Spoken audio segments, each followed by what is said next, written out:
नमस्कार छात्रों, स्वागत है आपका आपकी की संस्कृत कक्षा संस्कृत विद सीके में। आज हम देखेंगे संस्कृत व्याकरण के तहत समास प्रकरण। चलिए देखते हैं समास क्या होता है, कैसे होता है। तो समास का अर्थ है संक्षेप, अर्थात शॉर्टकट में, संक्षेप में किसी बात को कहना का क्या कहलाएगा? समास कहलाएगा। अथवा समसनम अनेकेषां पदाम एक पदी भवनम इति समासः, अर्थात अनेक पदों को एक पद में कहना ही समास है। जब दो या दो से अधिक पदों को मिला करके एक पद बना दिया जाता है, जब दो या दो से अधिक पदों को मिला करके एक पद बना दिया जाता है तो उसे समास कहते हैं। और जो पद बनता है उसको समस्त पद या समासिक पद कहते हैं। समस्त पद को अलग करना समास विग्रह कहलाता है। जिस प्रकार से हम लोग संधि में पढ़े हैं, तो संधि को जो है अलग करना क्या कहलाता था? संधि विच्छेद करना कहलाता था, उसको अलग करना कहलाता था संधि विच्छेद। और इसी प्रकार से समासिक पद को अलग करना क्या कहलाएगा? समास विग्रह कहलाएगा। इसमें बहुत बच्चे कंफ्यूज हो जाते हैं कि संधि विग्रह बोल देते हैं, समास विच्छेद बोल देते हैं। तो ऐसा नहीं, संधि में विच्छेद होता है। विच्छेद मतलब होता है उसको टुकड़े टुकड़े करना, अलग अलग करना। और दो या दो से अधिक पदों को एक पद बनाना क्या कहलाएगा? समासिक पद। और इसको अलग करना समास विग्रह कहलाएगा। जब ये अधिक पदों को मिलाया जाता है, जब एक से अधिक पदों को मिलाया जाता है, तब पदों के बीच की जो विभक्ति है, कारक जो है, वो नहीं रहती। विभक्ति पदों को मिलाने के पश्चात अंत में लगाई जाती है। जैसे कि रामः च लक्ष्मणः च, इन दोनों पदों का समास करने पर हमें क्या मिला? राम लक्ष्मणौ। रामः रामौ, राम लक्ष्मणौ, लक्ष्मणः लक्ष्मणौ, लक्ष्मणाः लक्ष्मणौ, मतलब दो जने हैं। तो पद में राम और लक्ष्मण, इन दोनों को या इन दोनों शब्दों को मिलाने के बाद द्विवचन की विभक्ति लगा करके जो है राम लक्ष्मणौ पद बनता है। अब देखते हैं इसके प्रकार। तो समास के मुख्यतः 6 भेद होते हैं, परंतु 10वीं की जो पुस्तक है उसमें 4 भेद दिया है। तत्पुरुष समास के अंतर्गत आपका जो 2 ठो समास है, आपका द्विगु समास और कर्मधारय समास, इन दोनों को तत्पुरुष समास में रख दिया है। बाकी समास के मुख्यतः 6 भेद होते हैं। तो इन्हीं 6 भेदों को चलिए हम लोग देखेंगे। पहला है आपका अव्ययी भाव समास। तो अव्ययी भाव समास नाम से ही स्पष्ट है। अव्यय, तो अव्यय क्या होते हैं? तो अव्यय वे शब्द होते हैं जिनका किसी भी रूप, किसी भी विभक्ति, किसी भी लिंग, वचन, पुरुष में रूप परिवर्तन नहीं होता है। ये जो है संस्कृत शब्द के क्या होते हैं? अपवाद होते हैं, अव्यय होते हैं। तो अव्ययी भाव समास में क्या होता है?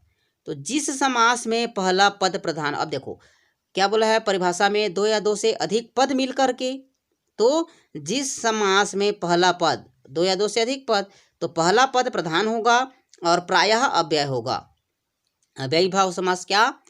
जिस समास में पहला पद प्रधान होगा, मुख्य होगा और प्रायः अव्यय होगा, और उसे ही हम अव्ययी समास कहेंगे। पहला पद प्रधान और अव्यय होगा, उसे ही हम अव्ययी भाव समास कहेंगे। उदाहरण देखते हैं, चलिए देखते हैं। तो अव्यय शब्द जो होते हैं उनका कुछ विशेष विग्रह होता है। देखिए, बलम अनतिक्रम्य, 2 पद है, बलम और अनतिक्रम्य। जहाँ ये जो है यथा बलम, समासिक पद क्या बन जाएगा उसका? यथा बलम। तो जहाँ पर यथा शब्द रहेगा उसका अर्थ होता है के अनुसार, और उसका जो विग्रह होगा वो अनतिक्रम्य होगा।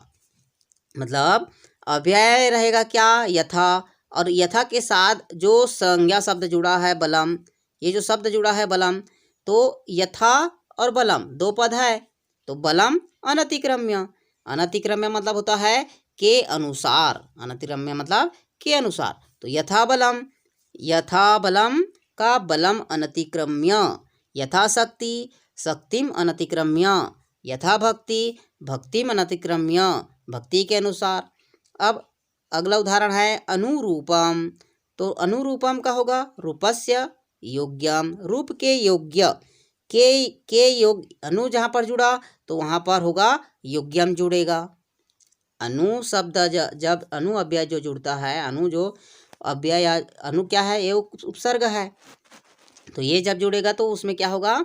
योग्यम हो जाएगा। तो अनुरूपम रूपस्य योग्यम। प्रतिगृहम, अब देखो प्रति जहाँ पर भी जुड़ा जो जिसके साथ जैसे प्रति जो है गृहम के साथ जुड़ा है, तो ये जो है क्या हो जाएगा, 2 बार हो जाएगा। तो गृहम गृहम घर घर में। प्रति प्रति मतलब होगा, प्रति जहाँ पर भी जुड़ेगा क्या करना है आपको, 2 बार लिखना है। प्रति जहाँ पर भी जुड़ेगा क्या लिखना है आपको, 2 बार लिखना है। प्रति गृहम गृहम गृहम, प्रतिदिनम दिनम दिनम, ऐसे हो जाएगा। अब आमरणम, आमरणम मतलब आमरणात्, मरणम आमरणात्, मृत्यु तक। प्रत्यक्षम अक्षणः प्रति, निर्जनम जना नाम अभावः, जहाँ पर अभाव आया मतलब नी आया तो वहाँ पर होगा अर्थ, शाब्दिक अर्थ अभाव, अभाव मतलब उसकी कमी। तो निर्जनम जना नाम अभावः, निर्जलम जला नाम अभावः। अब उपकृष्णम, तो जहाँ पर भी उप जुड़ेगा वहाँ पर हो जाएगा समीपम। जैसे हम लोग रहते हैं उपवास, तो उपवास मतलब क्या होगा, उप और वास, 2 शब्द यहाँ पर बना है, मिलकर बना है, उप और वास। तो उप मतलब होता है समीप, वास मतलब होता है रहना। अर्थात जब हम उपवास करते हैं तो हम किसके समीप में रहते हैं, जिनके हम उपवास करते हैं उनके हम समीप में रहते हैं। तो उपवास, उप मतलब होता है समीप। तो जहाँ पर भी उप जुड़ा तो वहाँ पर समीपम जुड़ जाएगा। जहाँ पर भी उप आपका रहेगा वहाँ पर समास विग्रह में क्या हो जाएगा, समीपम जुड़ जाएगा। उपसरदम सरदस्य समीपम, उपग्रामम ग्रामस्य समीपम, उपनगरम, ये देखो उपनगरम नगरस्य समीपम, नगर के समीप। और कुछ उदाहरण देखते हैं। अधिहरि हरव इति, अर्थात हरि में। निर्जलम जलस्य अभावः, जल का अभाव। सचित्रम चित्रेण सहितम, चित्र के साथ। और प्रतिगृहम गृहम गृहम, या घर घर में। इस प्रकार से जो है आपका अव्ययी भाव समास है। ऐसा है कि आपको समझ में आ गया होगा। समझ में नहीं आया है तो 2 या 3 बार आप देख सकते हैं और अच्छे से समझ सकते हैं। चलिए आगे बढ़ते हैं। दूसरा है तत्पुरुष समास। तो जिस समास में दूसरा पद प्रधान होता है, पहले अव्ययी भाव समास में क्या होता था, प्रथम पद प्रधान होता था और प्रायः अव्यय होता था। अब जो है इसमें दूसरा पद प्रधान होगा, उसे तत्पुरुष समास कहते हैं। तत्पुरुष समास में पूर्व पद, जो पहला पद है, वो द्वितीया से लेकर के सप्तमी तक किसी भी विभक्ति का हो सकता है। इसीलिए इसका जो भेद है, द्वितीया से विभक्ति से लेकर के सप्तमी विभक्ति तक इसका प्रकार है। इस प्रकार से इसके कितने भेद हैं, कुल 6 भेद होते हैं। तो चलिए इसको विस्तार से देखते हैं। पहला भेद है आपका द्वितीया तत्पुरुष। तो द्वितीया तत्पुरुष है, उदाहरण है ग्रामम गतः, गांव को गया, ग्राम गतः। जीवनम प्राप्तः, जीवन प्राप्तः। सुखम आपन्नः, सुखापन्नः। दुखातीतः, दुखम अतीतः। कूपपतितः, कूपम पतितः। ये हो जाएगा जीवनम प्राप्तः, जीवन को प्राप्त। सुखम आपन्न, सुख को आपन्न या सुख को प्राप्त। दुखातीतः, दुख से अतीत, दुख से भरा हुआ या दुख। कूपपतितः, कुएं में गिरा हुआ। कूपपतितः, कूपम पतितः। अब ये हो गया क्या, द्वितीय तत्पुरुष के अंतर्गत। तृतीय तत्पुरुष का उदाहरण देखते हैं। विद्याहीनः, विद्याहीनः विद्या से हीन। कारक चिन्ह क्या है इसका, से है, से या के द्वारा। ज्ञानेन शून्यः, ज्ञान शून्यः, ज्ञान से शून्य। हरिणा त्रातः, हरि त्रातः। धनेन हीनः, धनहीनः, धन से हीन। पित्रातुल्यः, पितृतुल्यः, पिता के समान। अग्निना दग्धः, अग्निदग्धः। दानेन अर्थः, दान, दान अर्थः दान के लिए धन, दान, दान के धन। मासेन पूर्वः, मास पूर्वः। इस प्रकार से ये तृतीय तत्पुरुष जो है ये होता है। उसके बाद अगला है चतुर्थी तत्पुरुष। तो चतुर्थी तत्पुरुष को या के लिए। कारक चिन्ह क्या है चतुर्थी का, को या के लिए। अब उदाहरण देखते हैं। पाठायशाला, पाठ के लिए शाला, पाठशाला। संचाराय मार्गः, संचार मार्गः, संचार के लिए मार्ग। विप्राय दानम, विप्रदानम, विप्र मतलब ब्राह्मण के लिए दान। युपाय दारु, युपाय दारु, युप दारु अर्थात यज्ञ के लिए। युप मतलब होता है यज्ञ, दारु मतलब होता है लकड़ी, तो यज्ञ के लिए लकड़ी, युपाय दारु। अश्वाय त्रीडम, अश्वतीर्णम अर्थात घोड़े के लिए तिनका, गुरुवे दक्षिणा गुरु दक्षिणा, गुरु के लिए दक्षिणा, विप्राय धेनु विप्र के लिए धेनु, ब्राह्मण के लिए गाय, दीनाय दानम दीन दानम, दीनों के लिए दान। ये हो गया चतुर्थी तत्पुरुष।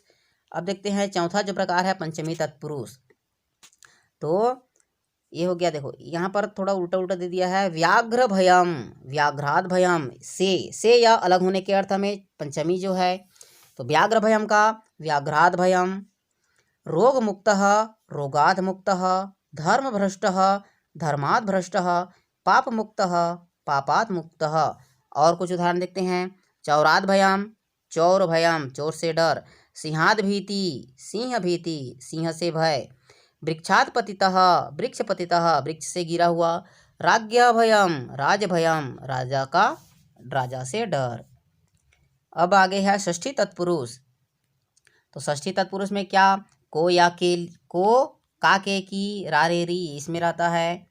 तो राज्ञः पुरुषः राजा राजपुरुष, परेषाम उपकारः दूसरों का उपकार, विद्यायाः आलयः विद्यालयः विद्या के लिए घर, विद्या का घर, विष्णु भक्तः विष्णु का भक्त विष्णु भक्त, आम्रस्य फलम आम का फल, कृष्णस्य भक्तः कृष्ण भक्तः कृष्ण का भक्त, देवस्य भाषा देव भाषा देवों की भाषा, सूर्यस्य उदयः सूर्य का उदय, कार्यस्य शाला कार्यशाला।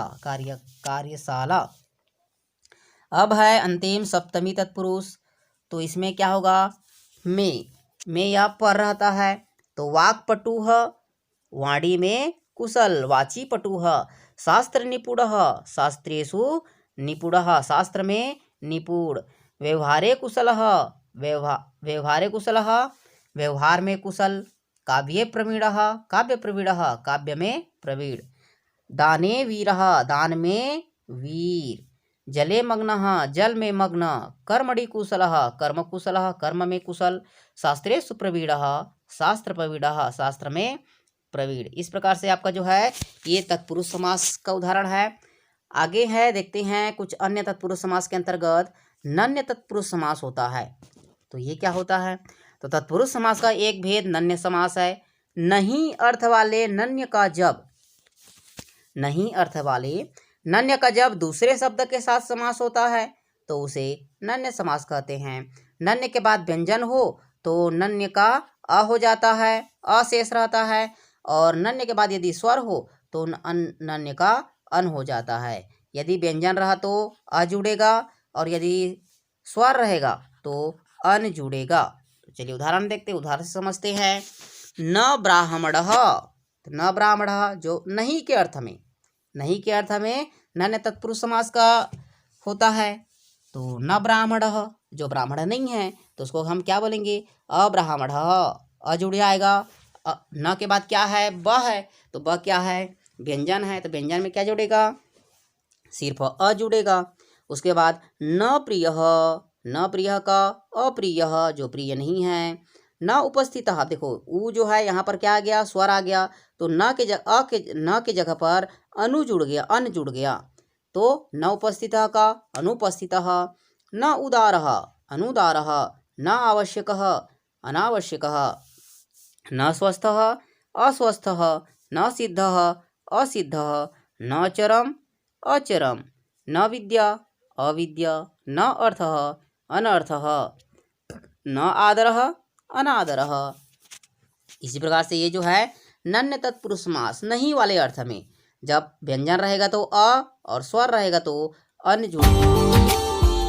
Subscribe now and press the bell.